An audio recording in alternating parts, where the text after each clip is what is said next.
Hello' দোস্ত, welcome back to my YouTube channel. বন্ধুসকল, ভালে আছেনে আপোনালোকে হাঁহি ফূৰ্তি কৰি থাকিব, নিজেও হাঁহিব, লগতে বেলেগকো হহুৱাব, আৰু বেলেগক হহুৱালেও নহহুৱালেও নিজেই কিন্তু হাঁহি ফূৰ্তি কৰি থাকিব। আৰু আজি মই আপোনালোকৰ মাজলৈ লৈ আহিছোঁ এটা ইণ্টাৰেষ্টিং টপিক। বিষয়টো জানি পেলাই আপোনালোকৰ বহুত ভাল লাগিব, তো মোৰ ভিডিঅ'টো আপোনালোক সকলোৱে শেষলৈকে চাই থাকিব। তো বন্ধুসকল, কথাটো এনেকুৱা যে যেতিয়া আপোনালোক সৰু আছিল তেতিয়া আপোনালোকৰ ঘৰৰ ওপৰেদি এখন উৰাজাহাজ উৰি গৈছিল, তেতিয়া আপোনালোকে দৌৰি ঘৰৰ পৰা বাহিৰলৈ ওলাই পেলাই সেই উৰাজাহাজখন চাইছিল। মই বাৰু এতিয়াও চাওঁ, কিন্তু আপোনালোকে সৰুতে চাইছিল আৰু চাই পেলাই ভাবিছিল যদি সেই উৰাজাহাজখনত মানে আকাশত উৰি থকা উৰাজাহাজখনত যদি গৈ পেলাই চৰাই এটাই খুন্দা মাৰে তেনেহ'লে কি হ'ব। মইতো এতিয়াও ভাবোঁ যে উৰাজাহাজখনত যদি আকাশত উৰি থকা উৰাজাহাজখনত যদি চৰাই এটাই খুন্দা মাৰে তেনেহ'লে উৰাজাহাজখনৰ কি হ'ব আৰু চৰাইটোৰ কি হ'ব। তো আহক বন্ধুসকল, এই ভিডিঅ'টোত এই বিষয়ে অলপ আলোচনা কৰোঁ। যদি আকাশত উৰি থকা এৰোপ্লেন এখনত চৰাই এটাই খুন্দা মাৰে তেনেহ'লে চৰাইটোও মৰিব পাৰে আৰু লগতে এৰোপ্লেনখনৰো বহুত ডাঙৰ দুৰ্ঘটনা ঘটিব পাৰে।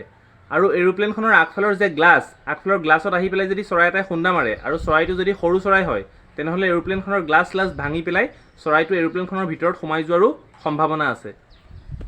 তো বন্ধুসকল, বিশ্বাস হয়নে আপোনালোকৰ যে চৰাইৰ দৰে এবিধ সৰু বস্তুৱে খুন্দা মাৰিলে ইমান ডাঙৰ এৰোপ্লেন এখনৰ ডাঙৰ দুৰ্ঘটনা ঘটি যাব পাৰে? কিন্তু বিশ্বাস কৰিবলৈ কঠিন যদিও কথাটো সঁচা। এৰোপ্লেন এখনে আকাশত ইমান স্পীডত গতি কৰে, ইমান স্পীডত আকাশত উৰে এৰোপ্লেন এখন, যে চৰাইৰ দৰে সৰু বস্তু খুন্দা মাৰিলেও এৰোপ্লেন এখনৰ বহুত ডাঙৰ দুৰ্ঘটনা ঘটি যাব পাৰে।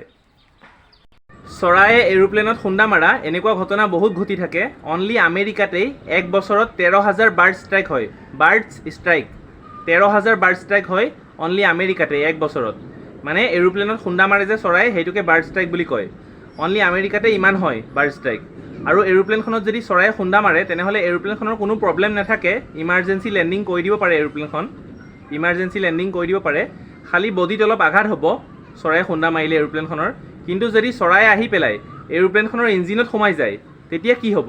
যদি এৰোপ্লেনখনৰ ইঞ্জিনত চৰাই এটা আহি সোমাই যায়, আমি জানোৱেই এখন এৰোপ্লেনত দুটা ইঞ্জিন থাকে, মানে স্পেচিয়েলি দুটা ইঞ্জিন থাকে, কিছুমানৰ চাৰিটাও থাকে, কিন্তু প্ৰায়ভাগ এৰোপ্লেনতে স্পেচিয়েলি দুটা ইঞ্জিন থাকে।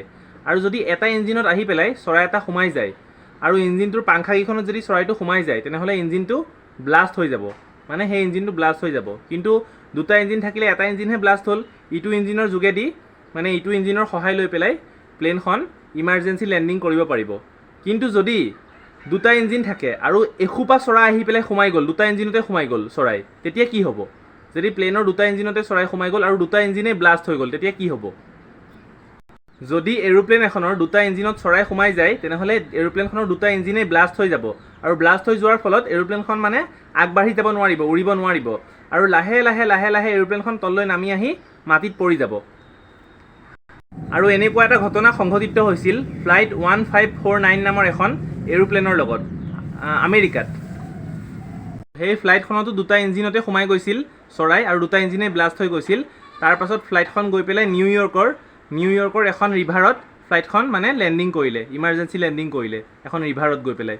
মানে পাইলটজন ভাল আছিল কাৰণে লেণ্ডিং কৰিব পাৰিলে। আৰু এই যোনটো কেছ এৰোপ্লেনত চৰাইয়ে খুন্দোৱা বাৰ্ড ষ্ট্ৰাইক, এই কেছটো বহুত ভয়ানক মানে এৰোপ্লেনৰ কাৰণে।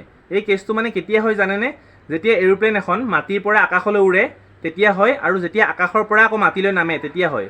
যেতিয়া আকাশত এৰোপ্লেন এখন উৰি থাকে তেতিয়া নহয়। কাৰণ তেতিয়া কিয় নহয়? কাৰণ এৰোপ্লেন এখন মাটিৰ পৰা 45,000 ফিট ওপৰত উৰে, 45,000 ফিট ওপৰত উৰে মাটিৰ পৰা এৰোপ্লেন এখন, আৰু চৰাই উৰে 35,000 ফিট ওপৰত বা 30,000 ফিট ওপৰত। সেইটো কাৰণে চৰাই গৈ পেলাই এৰোপ্লেনখনৰ ঢুকি নাপায়গৈ, এৰোপ্লেনখনৰ ওচৰ নাপায়গৈ।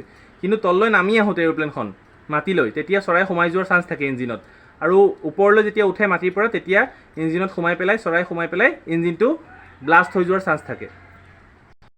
বাৰ্ড ষ্ট্ৰাইক মানে এৰোপ্লেনত চৰাইয়ে খুন্দা মৰা এই দুৰ্ঘটনাৰ পৰা ৰক্ষা পাবলৈ এয়াৰপৰ্টে বিভিন্ন ধৰণৰ ব্যৱস্থা কৰিছে। মানে এৰোপ্লেন এখন তললৈ নামোতে এটা গুলি মাৰে বা ওপৰলৈ উঠোতে এটা গুলি মাৰে যাতে চৰাইবোৰ ওচৰলৈ নাহে, আৰু এৰোপ্লেনখনৰ চাৰিওফালে এটা গেছ এৰি দিয়ে যাতে সেই গেছৰ গোন্ধত চৰাইবোৰ ওচৰলৈ নাহে।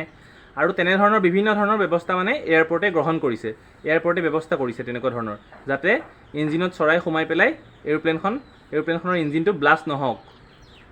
তো বন্ধুসকল, আজি ভিডিঅ'টোত ইমানেই। কেনেকুৱা লাগিল মোৰ ভিডিঅ'টো চাই পেলাই? যদি ভিডিঅ'টো ভাল লাগিল তেনেহ'লে লাইক কৰিব আৰু চেনেলটো ছাবস্ক্ৰাইব কৰি দিব, আৰু যিমান পাৰে এই ভিডিঅ'টো শ্বেয়াৰ কৰিব, কাৰণ যিসকল লোকে এই বিষয়ে নাজানে তেওঁলোকো এই বিষয়ে জানিব লাগে। আৰু আজিলৈ মই ভিডিঅ'টো ইয়াতে সমাপ্ত কৰোঁ। নেক্সট মই এটা সুন্দৰ টপিকৰ সৈতে সোনকালে আহি আছোঁ। এতিয়ালৈ বাই বাই বন্ধুসকল।